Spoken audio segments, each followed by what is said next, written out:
Hello everyone, আমার চ্যানেলে তোমাদের সকলকে স্বাগত জানাই। আজকে আমরা লেসন প্ল্যানের ওপর আলোচনা রেখেছি। তো আজকে আমরা যে বিষয়টার উপর যে দক্ষতার উপর আমরা লেসন প্ল্যান আলোচনা করব সেটা হয়ে যাচ্ছে, দেখো, শিশু কেন্দ্রিক দক্ষতা এবং বিষয় বাংলা।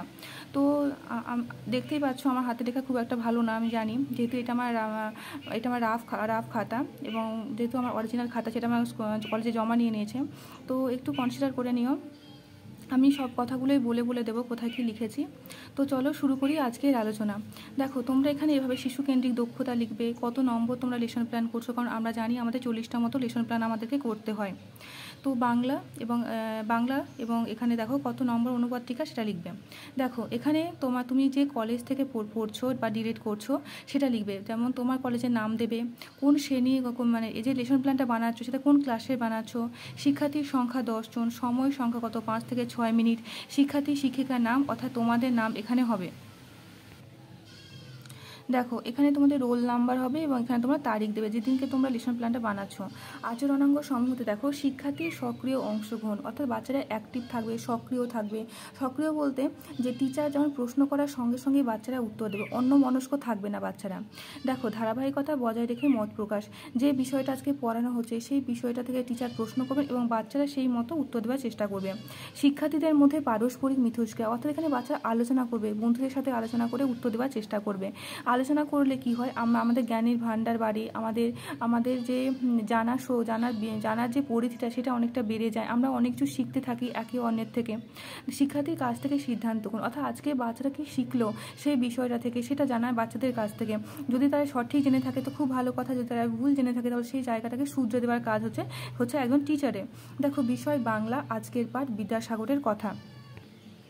দেখো শিক্ষিকার কাজ, শিক্ষার্থীর কাজ এবং আচরণাঙ্গ সমূহ যেগুলো আমরা উপরে পড়লাম সেগুলোকে আমরা এই যে ঘরগুলো রেখেছি সেখানে লেখা হবে।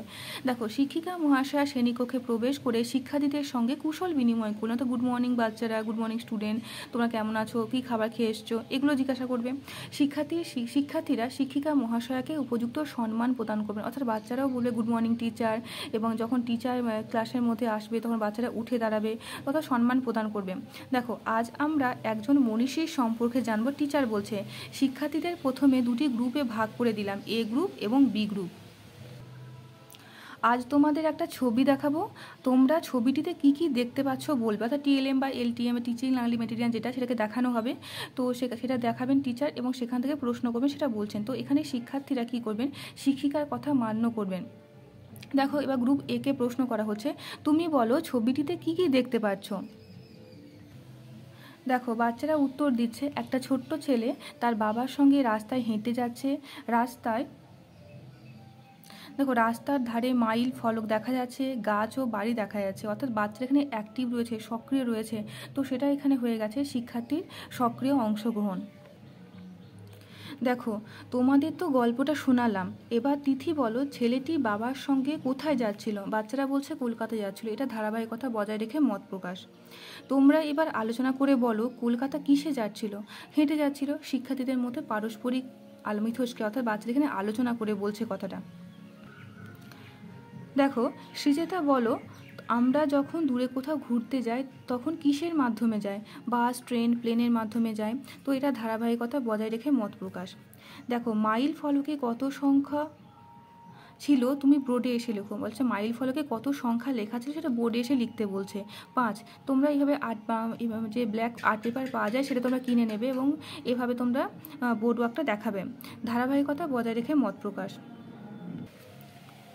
দেখো পুতুল বলো এতক্ষণ যে ছোট্ট ছেলেটির কথা জানলাম তিনি কে ছিলেন বা তার নাম কি, ঈশ্বরচন্দ্র বিদ্যাসাগর। তার শিক্ষার্থী তারা সিদ্ধান্ত, অর্থাৎ বাচ্চারা বিষয়টা পড়ে নেওয়ার পর এটাই বুঝলো যে যার কথা বলা হচ্ছে তিনি আর কেউ নয়, তিনি হলেন আমাদের ঈশ্বরচন্দ্র বিদ্যাসাগর।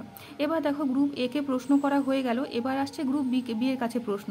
দেখো পুতুল বলো মাইল ফলকগুলি কোথায় ছিল, রাস্তার ধারে, এটা হয়েছে শিক্ষার্থীর সক্রিয় অংশগ্রহণ। দেখো তোমরা এবার আলোচনা করে বলো রাস্তার ধারে মাইল ফলক দেখিয়ে বাবা ছেলেকে কোন সংখ্যা চেনালেন, ইংরেজি সংখ্যা চেনালেন। শিক্ষার্থীদের মধ্যে পারস্পরিক মিথস্ক্রিয়া। ঈশ্বরচন্দ্র বিদ্যাসাগরের বাবার নাম কি, বোর্ডে এসে লেখো। এখানে একটা বোর্ড ওয়ার্কও করে দেখানো হয়েছে। ঠাকুরদাস বন্দ্যোপাধ্যায়। ধারাবাহিকতা বজায় রেখে মত প্রকাশ। দেখো তুমি বলো ছোট্ট ছেলেটি কিভাবে তার বাবার পরীক্ষায় সফল হয়েছিল। তার বাবা যখন তাকে একটা মাইল ফলক পার করিয়ে পরের মাইল ফলক দেখালেন, তখন সে বলল এটা 6 হবে, 6 হবে, কিন্তু 5 লেখা আছে, অর্থাৎ ভুল লেখা আছে। ধারাবাহিকতা বজায় রেখে মত প্রকাশ। দেখো, তুমি বলো ছেলেটিকে তার বাবা যতবার মাইল ফলক দেখাচ্ছিলেন ততবার ছেলেটি কি করলো? নির্ভুল উত্তর দিল। এটা হয়ে যাচ্ছে শিক্ষার্থীর সক্রিয় অংশগ্রহণ।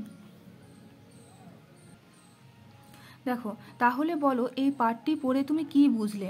বিদ্যাসাগর কলকাতা যাবার সময় মাইল ফলক দেখে খুব তাড়াতাড়ি ইংরাজি সংখ্যা শিখেছিল। শিক্ষার্থীদের দ্বারা সিদ্ধান্ত গ্রহণ, অর্থাৎ বাচ্চারা সব কিছু জানার পর, বোঝার পর এটাই বুঝলো যে খুব তাড়াতাড়ি কিভাবে ইংরাজি সংখ্যা শিখেছিলেন বিদ্যাসাগর, সেটা মাইল ফলক দেখে শিখেছিলেন এবং সেটাতে শিখতে সাহায্য করেছিলেন তার বাবা, এবং সবসময় তিনি নির্ভুল উত্তর দিয়েছিলেন, সেটা এখানে তারা বলার চেষ্টা করেছে। তো আজকের আলোচনা আমি এখানেই শেষ করছি।